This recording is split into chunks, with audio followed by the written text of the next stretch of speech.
इस वीडियो में हम बात करने जा रहे हैं sexual reproduction in flowering plants की। ये जो sexual reproduction in flowering plants है, NEET point of the view से बहुत इंपॉर्टेंट चैप्टर बनता है। हर साल इसमें 2 से 3 क्वेश्चन पूछे जाते हैं और बहुत छोटा चैप्टर है। इस चैप्टर में जो एनसीईआरटी है वो हमने कवर की है और जो इंपॉर्टेंट पॉइंट्स है वो भी हमने बताए हैं, सारे एग्जाम्पल्स को हमने लिया है।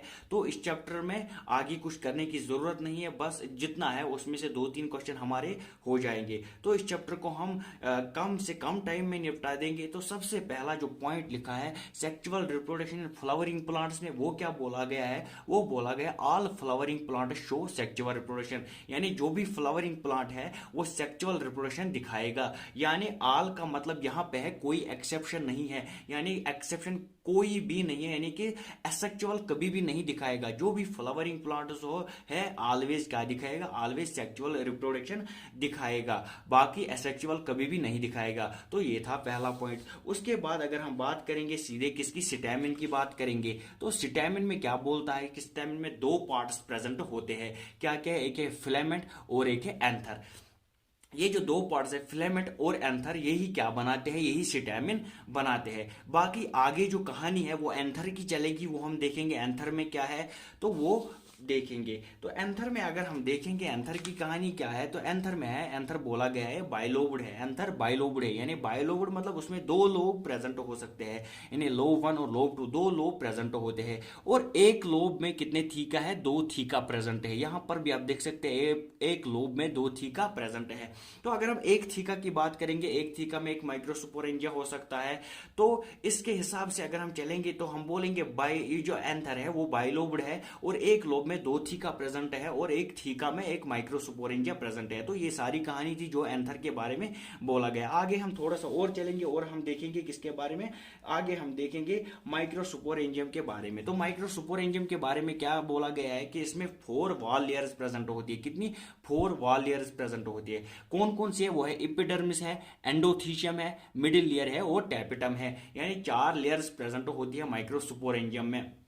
तो जो पहले 3 लेयर्स है यानी एपिडर्मिस, एंडोथीशियम और मिडिल लेयर, जो ये जो 3 लेयर्स है ना, ये प्रोटेक्शन का काम करेगी और जो टैपिटम है वो न्यूट्रिशन का काम करेगी। पहले 3 क्या करेगी? प्रोटेक्शन का काम करेगी और टैपिटम जो है वो न्यूट्रिशन का काम करेंगी। उसके बाद देखेंगे माइक्रोस्पोरेंजियम की कहानी। माइक्रोस्पोरेंजियम में बोला क्या गया है, तो जब हम माइक्रोस्पोरेंजियम को देखते हैं तो हम बोलते हैं माइक्रोस्पोरेंजियम में क्या होता है, उसमें एक compactly arranged group of cells होते हैं जिनको हम, वो होमोजीनियस सेल्स होते हैं जिनको हम क्या बोलते हैं? सुपोरोजीनियस टिश्यू। और जो सुपोरोजीनियस टिश्यू है, सुपोरोजीनियस टिश्यू की हर एक सेल जो है वो एक पोटेंशियल उसमें है कि वो आगे जाके क्या बना सकता है? वो आगे जाके माइक्रोस्पोर बना सकता है। तो उस एक सेल को हम क्या बोलते हैं? उसको हम बोलते हैं माइक्रोस्पोर मदर सेल, यानी एमएमसी का मतलब है माइक्रोस्पोर मदर सेल। ये जो माइक्रोस्पोर मदर सेल है ये क्या करेगी? आगे जाके मियोसिस करेगी, यानी ये रिडक्शन डिवीजन करेगी। उसके बाद क्या बनाएगा? माइक्रोस्पोर टिट्रैड, यानी माइक्रोस्पोर टिट्रैड, 4 माइक्रोस्पोर्स का एक ग्रुप बनाएगा ये। तो उसके बाद अगर हम देखेंगे माइक्रोस्पोर की बात करेंगे, तो माइक्रोस्पोर जो है वो आगे जाके पोलन ग्रेन बनाता है, यानी माइक्रोस्पोर को ही आगे जाके पोलन ग्रेन बनना होता है। तो जो पोलन ग्रेन है उसी को हम आगे जाके क्या बोलते हैं? मेल गैमेटोफाइट, यानी माइक्रोस्पोर से ही पोलन ग्रेन बनेगा और पोलन ग्रेन को ही हम क्या बोलते हैं? Male gametophyte. तो उसके बाद हम पोलन ग्रेन की कहानी देखेंगे। तो पोलन ग्रेन में क्या क्या पॉइंट्स लिखे हैं एनसीईआरटी ने, वो सब हमने नोट किए हैं। तो क्या क्या पॉइंट्स है वो हम देखेंगे आगे।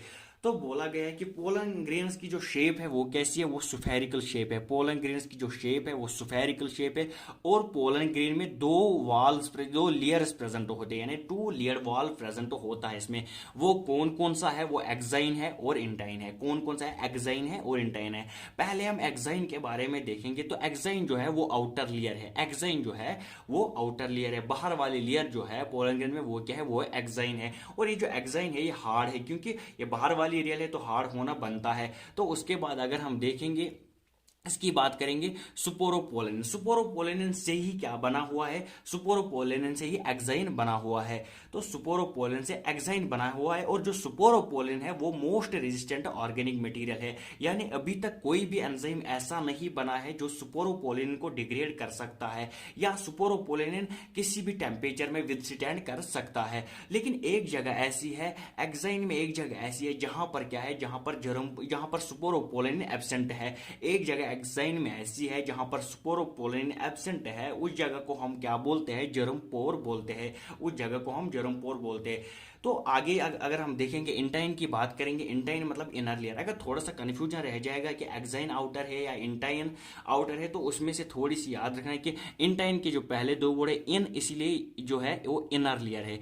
इन से याद रखना कि ये एक इनर लेयर है। उसके बाद अगर हम देखेंगे कंटिन्यूअस, यानी कि ये एक कंटिन्यूअस लेयर है। अगर हम एक्साइन की बात करेंगे तो स्पोरोपोलिन जहां पे एब्सेंट है वहां पर वो डिसकंटिन्यूअस हो जाती है, तो इसीलिए हम बोलते हैं कि जो इंटाइन है वो कंटिन्यूअस है, वो कहीं पे भी कट नहीं होती है। तो उसके बाद अगर हम देखेंगे इंटाइन किस चीज से बना है, तो इंटाइन बना है सेल्यूलोज से और पैक्टिन से बना हुआ है।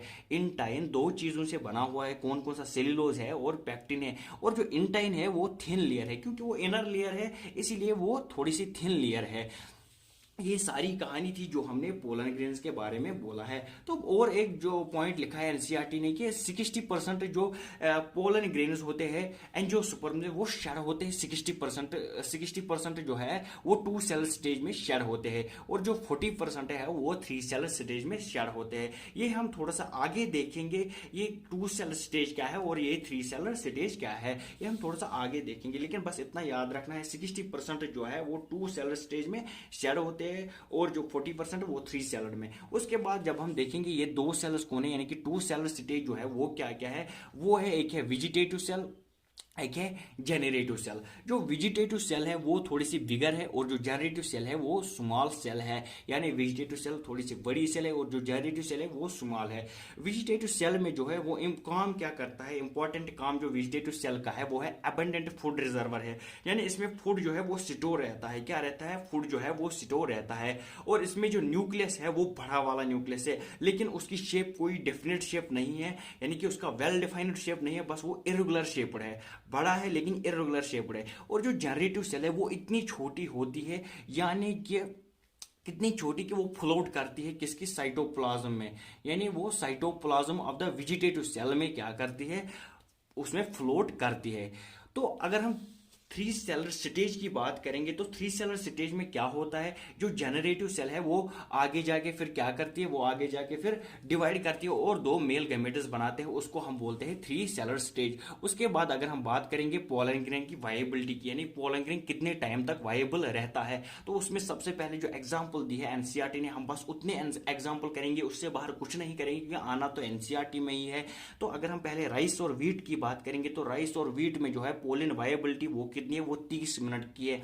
उसके बाद अगर हम बात करेंगे रोजेसी और लिग्यूमिनेसी सोलानेसी, तो उसमें कितनी वायबिलिटी है पोलन ग्रेन की, वो मंथ्स में है। तो ये एग्जांपल से ये याद रखने, ये बहुत इंपॉर्टेंट बनते हैं इस चैप्टर के व्यू से। तो राइस और व्हीट में 30 मिनट है, रोजेसी, लिग्यूमिनेसी और सोलानेसी में मंथ्स है। तो उसके बाद अगर हम देखेंगे तो पोलन ग्रेन्स का यूज बहुत ज्यादा हो रहा है आजकल के मॉडर्न वर्ल्ड में। तो पोलन ग्रेन्स को हम यूज करते हैं एज ए न्यूट्रिएंट या फूड सप्लीमेंट में।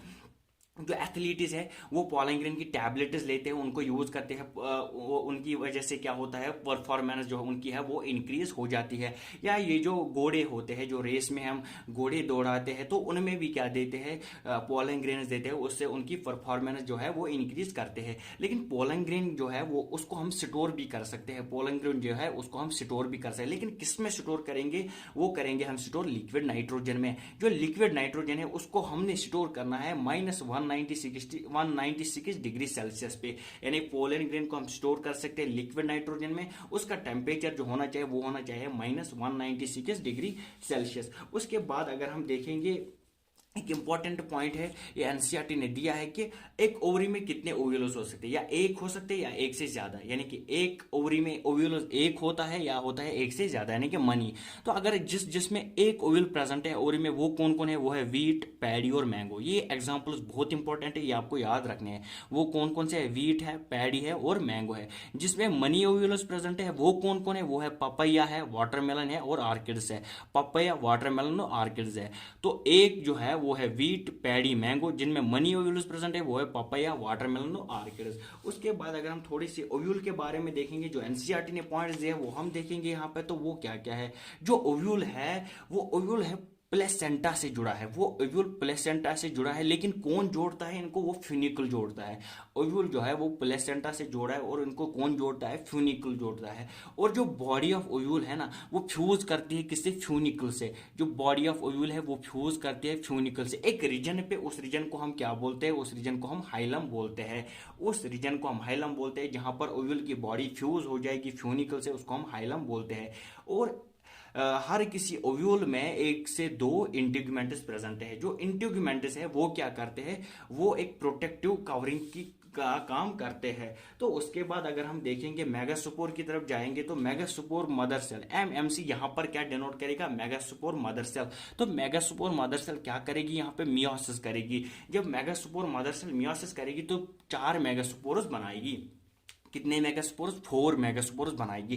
जो 4 मेगास्पोर्स है उनमें क्या है? उनमें जो 3 है वो डिजेनरेटिव है और एक जो है वो फंक्शनल है।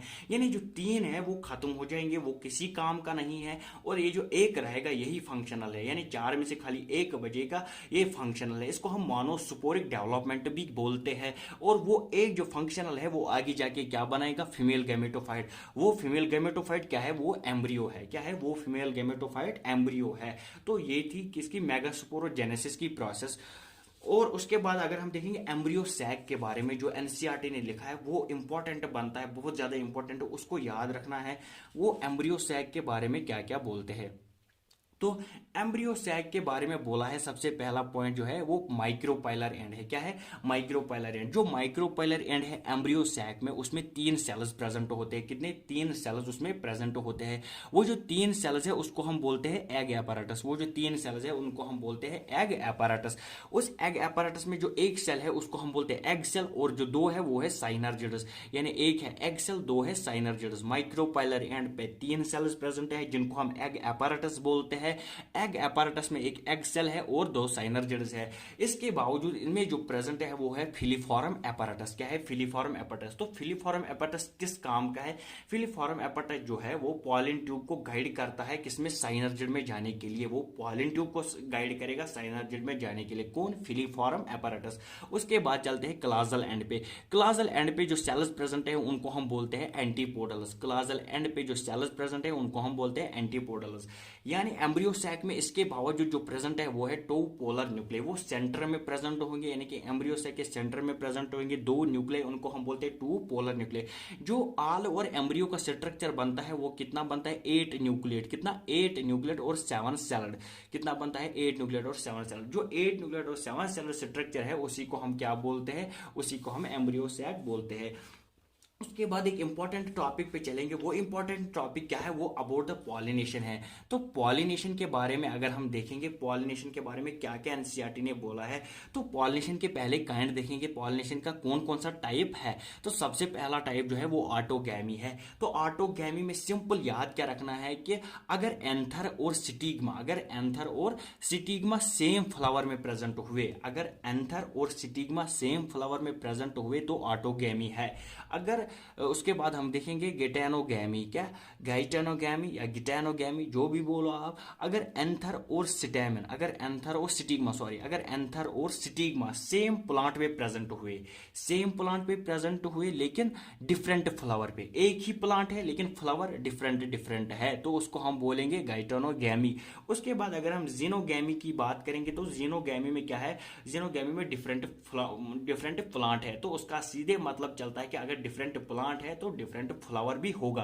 तो ये पॉलिनेशन की टाइप्स थी कौन कौन? ऑटोगैमी, गाइटेनोगैमी और जीनोगैमी। उसके बाद अगर हम पॉलिनेशन एजेंट्स की बात करेंगे, जो एजेंट्स का मतलब है जो पॉलिनेशन करवाएगा, तो वो कौन कौन है जो पॉलिनेशन करवाएगा? अगर हम वो देखेंगे तो उसमें 2 चीजें आती है। क्या आती है? 2 चीजें। एक आता है एबायोटिक और आता है बायोटिक। एबायोटिक मतलब है नॉन लिविंग, बायोटिक मतलब है जो लिविंग वाले हैं। तो सबसे पहले अगर हम देखेंगे एबायोटिक, लेकिन मेजॉरिटी अगर हम देखेंगे पॉलिनेशन कौन कराता है? मेजॉरिटी में बायोटिक ही करवाता है, लेकिन एबायोटिक में भी कुछ चीजें हैं जो पॉलिनेशन कराती है। वो कौन कौन सी है? जो एनसीईआरटी ने पहले दी है हम उसको करेंगे। जो एबायोटिक में बोला है एनसीईआरटी ने, वो क्या बोला है? विंड से पॉलिनेशन हो सकता है या वाटर से पॉलिनेशन हो सकती है। तो उसके बाद अगर हम सबसे पहले देखेंगे किसकी, विंड की। तो विंड की जो पॉलिनेशन है वो सबसे ज्यादा किस में पाई जाती है, वो ग्रासेस में पाई जाती है। यानी ग्रासेस में जो पॉलिनेशन होगी वो विंड कराएगा मोस्ट ऑफ द टाइम्स। उसके बाद इसके लिए क्या होना चाहिए, एबायोटिक पॉलिनेशन या विंड पॉलिनेशन के लिए क्या होना चाहिए, जो पॉलिन ग्रेन हो ना वो लाइट होना चाहिए, यानी कि वो हल्का होना चाहिए, ताकि जब विंड आए वो पॉलिन ग्रेन जब स्टिग्मा पे लैंड करेगा ना, तो उसका जो डिस्टेंस कवर करना है, यानी कि जो पॉलिन ग्रेन को डिस्टेंस कवर करना है स्टिग्मा तक, वो उस विंड से करनी है। तो इसीलिए क्या है, पॉलिन ग्रेन लाइट होना चाहिए। नॉन सिटी की क्यों होना चाहिए, उसके बाद पॉलिन ग्रेन क्या होना चाहिए, नॉन सिटी की। नॉन सिटी की इसलिए होना चाहिए कि कहीं चिपक ना जाए, स्टिग्मा के बगैर कहीं पे चिपक ना जाए। तो स्टिग्मा जो है वो लार्ज होना चाहिए, ताकि पॉलिन ग्रेन को एक बड़ा सरफेस एरिया मिले लैंड करने के लिए। उसके बाद जो स्टिग्मा है वो फेदरी भी होना चाहिए, ताकि पॉलिन ग्रेन आराम से वहां पे बैठ जाए। उसके बाद अगर हम वाटर की बात करेंगे, तो वाटर की जो पॉलिनेशन है वो खाली कितने में होती है, वो मिनिमम होती है, वो ऑलमोस्ट 30 जेनरा में होती है। कितने, 30 जेनरा में। उनमें भी जो 30 जेनरा में है वो मोस्ट मोनोकाटस है, वो सबसे ज्यादा क्या है, वो मोनोकाटस है। उसकी एग्जांपल जो एनसीईआरटी ने दिया है वो क्या है, वेल्सनेरिया दिया है, हाइड्रिला दिया है और जोस्टेरा दिया है। ये वाटर से जो वो वाटर पॉलिनेशन करेगा ना, उसमें जो एग्जाम्पल्स है वो है वेल्सनेरिया, हाइड्रिला और जोस्टेरा। उसके बाद अगर हम बायोटिक की बात करेंगे, तो बायोटिक में पॉलिनेशन कौन कराएगा, एनिमल्स कराएंगे। बायोटिक में पॉलिनेशन कौन कराएगा, एनिमल्स। एनिमल्स में जो सबसे ज्यादा पॉलिनेशन कराएगा वो कौन है, वो है इंसेक्ट्स। एनिमल्स में जो सबसे ज्यादा पॉलिनेशन कराएगा वो है इंसेक्ट्स। और इंसेक्ट्स में भी कौन, इंसेक्ट्स में भी बीज। तो बीज सबसे ज्यादा पॉलिनेशन कराएगा किसमें, बायोटिक में। उसके बाद एक इंपॉर्टेंट पॉइंट बनता है, वो इंपॉर्टेंट पॉइंट है क्या, जो वाटर हयासिंथ और वाटर लिली के बारे में बोला है। जो ये एक्वेटिक प्लांट है, वाटर हयासिंथ और वाटर लिली जो है ये एक्वेटिक प्लांट है, बट ये वाटर से पॉलिनेशन नहीं कराएंगे, ये वाटर से पॉलिनेशन नहीं होंगे। तो ये किससे पॉलिनेशन होंगे, ये सिंपली जो है वो विंड से होंगे या किसी दूसरी चीज से पॉलिनेशन इनकी होगी, लेकिन वाटर से इनकी पॉलिनेशन नहीं होगी। किसकी, वाटर हयासिंथ और वाटर लिली की। तो उसके बाद हम बात करेंगे आउट ब्रीडिंग डिवाइसेस की।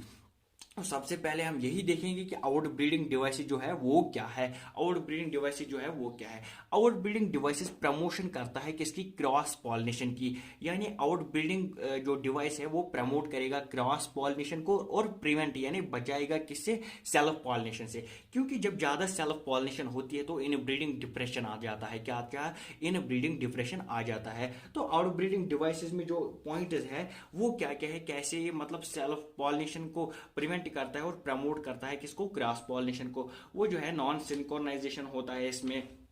उसके बाद यानी कि डिफरेंट पोजिशंस पे क्या होते हैं, प्रेजेंट होते हैं, यानी कि एंथर होता है, स्टिग्मा होता है। जो मैंने पहला पॉइंट बोला नॉन सिंक्रोनाइजेशन, वो क्या है कि यानी जब स्टिग्मा रेडी होता है तब पॉलिन नहीं आता है, जब पॉलिन आ जाता है तब स्टिग्मा रेडी नहीं होता है, वो था नॉन सिंक्रोनाइजेशन। उसके बाद डिफरेंट पोजिशंस पे क्या होंगे, एंथर और जो स्टिग्मा है वो बहुत ज्यादा दूर होंगे डिफरेंट डिफरेंट पोजिशंस पे, तो क्रॉस पॉलिनेशन के चांसेस बहुत बनेंगे। उसके बाद जो है यूनिसेक्सुअल फ्लावर्स होंगे, जब यूनिसेक्सुअल फ्लावर्स होंगे तब भी क्रॉस पॉलिनेशन को प्रमोट करेगा। और उसके बाद है सेल्फ इनकम्पैटिबिलिटी जो कि जेनेटिक है, तो उसके साथ भी क्या होगा, उसके साथ भी प्रमोशन होगी किसकी, क्रॉस पॉलिनेशन की। तो ये था आउटब्रीडिंग डिवाइसेस का जो भी था। उसके बाद बात करेंगे हम पॉलिन पिस्टल इंटरेक्शन की। किसकी, pollen pistil interaction. Pollen pistil interaction को सिंपली हम ऐसे समझेंगे, अगर हमको किसी कंट्री में जाना है तो कंट्री में जाने के लिए हमको पासपोर्ट की जरूरत है और वीजा की भी जरूरत है। तो जब हम उस कंट्री में जाने के लिए तैयार होते हैं, तो जब हम वहां के एयरपोर्ट पे उतरते हैं तो वहां पर फोर्सेस लगे होते हैं। जब हम उनको वीजा दिखाएंगे, अगर वीजा सही निकला, अगर ओरिजिनल वीजा था तो वो हमको छोड़ेंगे उस कंट्री में, यानी एंटर करने देंगे। तो अगर वीजा गलत निकला तो वो हमको उस कंट्री में एंटर करने नहीं देंगे। ऐसे ही पॉलिन पिस्टल इंटरेक्शन की भी एग्जाम्पल है। यानी अगर स्टिग्मा को लगा कि पॉलिन सही है, सही जगह पे लैंड किया है और सही प्लांट का लैंड किया है, तो वो एक्सेप्ट करेगा। वरना अगर स्टिग्मा को लगा कि ये सही जगह पे नहीं आया है, ये सही प्लांट का नहीं आया, तो वो उसको एक्सेप्ट नहीं करेगा। यही है पॉलिन पिस्टल इंटरेक्शन। फिर उसमें पॉइंट जो लिखा गया है वो आर्टिफिशियल हाइब्रिडाइजेशन का एक छोटा सा टॉपिक दिया गया है, उसके बारे में बोला गया है कि आर्टिफिशियल हाइब्रिड इमेस्कुलेशन होता है और बैगिंग इसमें होती है। क्या होता है, इमेस्कुलेशन और बैगिंग होती है। ये बोलता है कि अगर फीमेल प्लांट है और फीमेल प्लांट में अगर क्या हुआ, अगर बाइसेक्चुअल फ्लावर हुआ, अगर क्या हुआ, बाइसेक्चुअल फ्लावर, तो हम उस बाइसेक्सुअल फ्लावर में सबसे पहले इमैस्कुलेशन करेंगे, यानी उसके एंथर को कट करेंगे। तो जब हम उसके एंथर को कट करेंगे, फिर जो फ्लावर बचता है उस फ्लावर को हम एक सूटेबल साइज ऑफ बैग से क्या करेंगे, पैक। तो वो जो बैग है वो बटर पेपर का होगा, फिर हम उसको पैक करेंगे। उसके बाद जो है वो प्रोसेस आगे आगे चलेगी। जब सूटेबल हमको जो पॉलिन ग्रेन लाना है उस पे लगाएंगे तो वो बैग खुलेगा, फिर से जब वो पॉलिनेशन करेगा तो रिबैगिंग उसके बाद हो जाएगी। अगर यूनिसेक्सुअल फ्लावर की बात करेंगे, यूनिसेक्सुअल फ्लावर में इमैस्कुलेशन की कोई भी जरूरत नहीं है, इसमें बस बैगिंग करना है और आगे प्रोसेस कंटिन्यू करनी है। तो ये था पॉलिन पिस्टल इंटरेक्शन और आर्टिफिशियल हाइब्रिडाइजेशन के बारे में। उसके बाद हम बात करेंगे किसकी, डबल फर्टिलाइजेशन की। किसकी, डबल फर्टिलाइजेशन। डबल फर्टिलाइजेशन में क्या आएगा, जो दो गैमेट्स प्रेजेंट होते हैं ना पॉलिन ट्यूब में, जो दो गैमेट्स प्रेजेंट होते हैं जो जनरेटिव सेल ने बनाए होते हैं, तो वो क्या करते हैं, वो क्या करते हैं। तो सबसे पहले वो जो गैमेट है वो एग सेल से फ्यूज करेगा। किससे, एग सेल से फ्यूज करेगा, वहां पे सिनगैमी करेगा। जब सिनगैमी करेगा तो वहां पे जाइगोट बनेगा और आखिर में जो है जाइगोट एम्ब्रियो में तब्दील होगा, यानी जाइगोट क्या बनेगा, एम्ब्रियो बनेगा। वो हम आगे देखेंगे जाइगोट कैसे एम्ब्रियो बनेगा। बस इतना डबल फर्टिलाइजेशन में याद करेगा, एग सेल से फ्यूज करेगा गैमेट, सिनगैमी करेगा और जाइगोट बनाएगा। और जो दूसरा गैमेट है वो क्या है, वो पोलर न्यूक्लियस से फ्यूज करेगा और क्या बनाएगा, प्राइमरी एंडोस्पर्म न्यूक्लियस। क्या बनाएगा, प्राइमरी एंडोस्पर्म न्यूक्लियस। वो क्या बनाएगा, पीईसी यानी प्राइमरी एंडोस्पर्म सेल, और वो अल्टीमेटली चेंज हो जाएगा किसमें, एंडोस्पर्म में। तो उसके बाद थोड़ा सा बोला गया है किसके बारे में, पॉली एम्ब्रियोनी के बारे में। तो पॉली एम्ब्रियोनी के बारे में क्या बोला गया है कि अगर एक सीड में more than one embryo present है तो उसको पॉली एम्ब्रियोनी बोलते हैं। तो डिफिनेशन कोई इंपॉर्टेंस नहीं रखती है यहाँ पर, बस इतना याद रखना है जो पॉली एम्ब्रियोनी है वो साइट्रस में होती है या मैंगो में होती है। बस इतना सा पॉइंट याद रखना है कि जो पॉली एम्ब्रियोनी है वो साइट्रस में होगी या मैंगो में होगी। उसके बाद अगर हम देखेंगे एम्ब्रियो से कैसे, जाइगोट से कैसे एम्ब्रियो बनता है, वो हम देखेंगे वो कौन कौन से स्टेजेस उसमें आते हैं। तो जाइगोट सबसे पहले जो है वो प्रो एम्ब्रियो में चेंज हो जाएगा। किसमें, प्रो एम्ब्रियो में चेंज हो जाएगा। उसके बाद वो चेंज हो जाएगा किसमें, ग्लोब्यूलर एम्ब्रियो में। किसमें हो जाएगा, ग्लोब्यूलर एम्ब्रियो में। उसके बाद वो हो जाएगा चेंज किसमें, हार्ट शेप्ड एम्ब्रियो में। उसके बाद वो चेंज हो जाएगा हार्ट शेप्ड एम्ब्रियो में। और उसके बाद वो चेंज हो जाएगा किसमें, मैच्योर एम्ब्रियो में। किसमें, मैच्योर एम्ब्रियो में।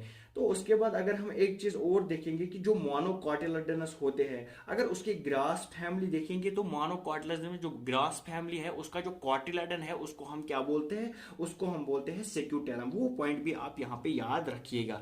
उसके बाद हम सीधे बात करेंगे किसकी, सीड की बात करेंगे। तो सीड में क्या क्या आता है, सीड में बस इतना आता है कि नॉन एल्ब्यूमिनस सीड आएगा और एल्ब्यूमिनस सीड आएगा।